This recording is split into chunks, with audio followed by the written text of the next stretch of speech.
अनंत पूजा व्रत कथा। अनंत पूजा व्रत कथा के अनुसार एक बार महाराज युधिष्ठिर ने राजसूय यज्ञ का संकल्प लिया। राज्य में हर एक वस्तु की सजावट अद्भुत थी। जल थल के समान प्रतीत होता था तथा थल जल के समान प्रतीत होता था। यज्ञ मंडप की शोभा भी अत्यंत निराली थी। एक बार टहलते टहलते दुर्योधन तालाब को स्थल समझकर कदम आगे बढ़ाया और जल में जा गिरा। यह देखकर महारानी द्रौपदी को हंसी आ गई और वह दुर्योधन को अंधे का पुत्र अंधा कहकर उपहास उड़ाने लगी। यह सुनकर दुर्योधन अत्यंत क्रोधित हो गया। उसमें बदला लेने की भावना जागृत होने लगी। कुछ ही समय पश्चात युधिष्ठिर को जुआ खेलने के लिए उकसाया गया तथा मामा शकुनी की मदद से युधिष्ठिर को हराया गया। परास्त होने के बाद प्रतिज्ञा अनुसार पांडवों को 12 वर्ष का वनवास मिला। इस दौरान पांडवों को अनेक प्रकार के कष्ट सहने पड़े। तब युधिष्ठिर ने भगवान श्री कृष्ण से कहा, हे प्रभु, अब आप ही कष्ट निवारण का कोई उपाय बताइए। ऐसा सुनकर भगवान श्री कृष्ण ने कहा, हे युधिष्ठिर, तुम अनंत भगवान की व्रत तथा श्रद्धा पूर्वक पूजा अर्चना करो। इससे तुम्हारे समस्त कष्टों का अंत होगा तथा तुम्हारा खोया हुआ राज्य भी वापस मिल जाएगा। ऐसा सुनकर युधिष्ठिर बोले, प्रभु, आप मुझे व्रत की संपूर्ण विधि कथा तथा महिमा को भी बताइए। तब भगवान श्री कृष्ण ने कहा, हे युधिष्ठिर, भाद्र मास के शुक्ल पक्ष के चतुर्दशी तिथि को अनंत चतुर्दशी कहते हैं तथा उस दिन भगवान विष्णु के अनंत रूप की पूजा की जाती है। नाम की तरह ही अनंत भगवान के ना आदि हैं और ना ही अंत हैं। इस पूजा में जिसकी जैसी कामना रहती है, भगवान उसकी वैसी मनोकामना पूरी करते हैं।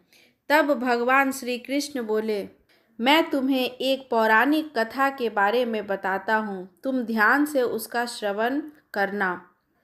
इसके श्रवण मात्र से ही समस्त पापों का नाश हो जाता है तथा पुण्य की प्राप्ति होती है। प्राचीन काल में एक सुमंत नाम का नेक तपस्वी ब्राह्मण रहता था। उनकी पत्नी का नाम दीक्षा था तथा उनके घर पर अत्यंत सुशील और धर्मपरायण एक कन्या ने जन्म लिया। उस बालिका का नाम सुशीला था। सुशीला अपने पिता के घर धीरे धीरे बड़ी होने लगी। जैसे ही कन्या बड़ी हुई, उनकी पत्नी की मृत्यु हो गई। तब तपस्वी ने कर्कशा नाम की दूसरी स्त्री से विवाह कर लिया। कर्कशा घर में आते ही सुशीला से बुरा बर्ताव करने लगी। ऐसा करने के कारण तपस्वी ने सुशीला का विवाह कौंडिन्य ऋषि के साथ कर दिया। बेटी के विदाई के समय कर्कशा अपनी बेटी को कुछ नहीं दी, उल्टा ईंट तथा पत्थर की पोटली बांधकर अपने दामाद को दे दी।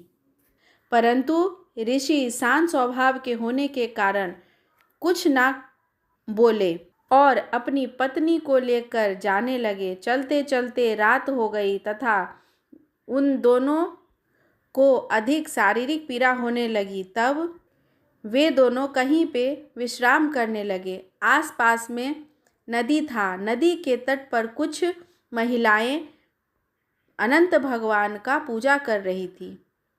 उन स्त्रियों को पूजा करते देख सुशीला वहां जा पहुंची और कहने लगी कि आप सभी ये क्या कर रही हैं। तब सब लोगों ने कहा, सारी स्त्रियों ने यह बताया कि हम लोग अनंत भगवान की पूजा कर रहे हैं।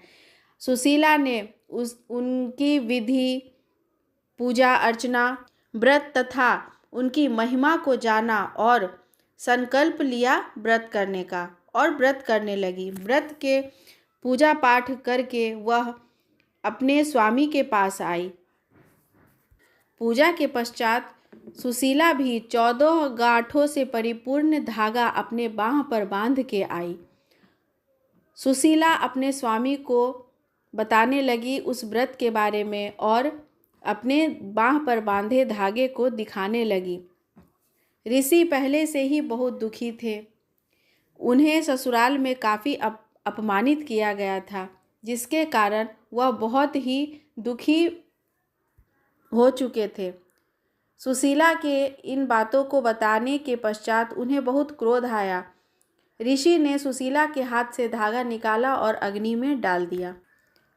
इसके फलस्वरूप भगवान अनंत का घोर अपमान हुआ और पाप लगने के कारण वो दोनों बहुत ही बुरी तरह से दुखी रहने लगे। कष्ट उन्हें चारों तरफ से घेर लिया। देखते ही देखते उनकी सारी संपत्ति नष्ट हो गई तथा उनका समय दरिद्रता से बीतने लगा।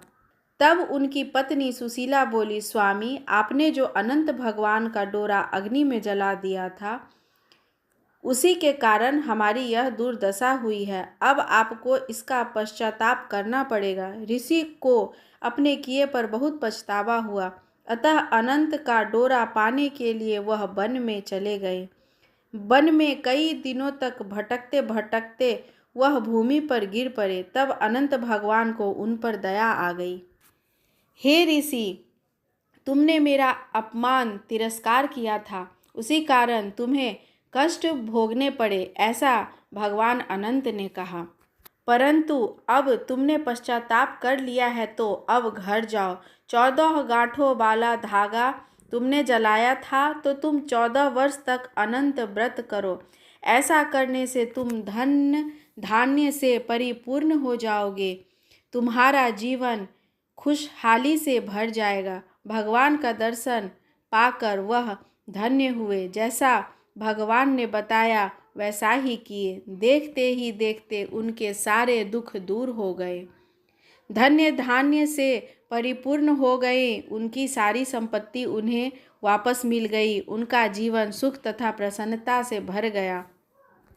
हे युधिष्ठिर, तुम इस व्रत की महिमा को जानो तथा व्रत करो। तुम्हारे भी सारे कलेश दूर हो जाएंगे।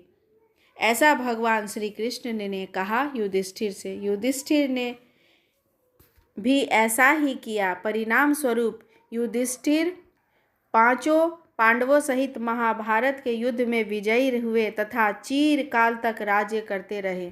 हे अनंत भगवान, आपने जैसी दया शीला के पति तथा युधिष्ठिर के साथ दिखाई, सब पर वैसे ही अपनी कृपा बनाए रखना। सबको धन्य धान सुखों से परिपूर्ण रखना। सबको संतान की प्राप्ति कराना। जय श्री हरि। यह थी अनंत भगवान व्रत कथा।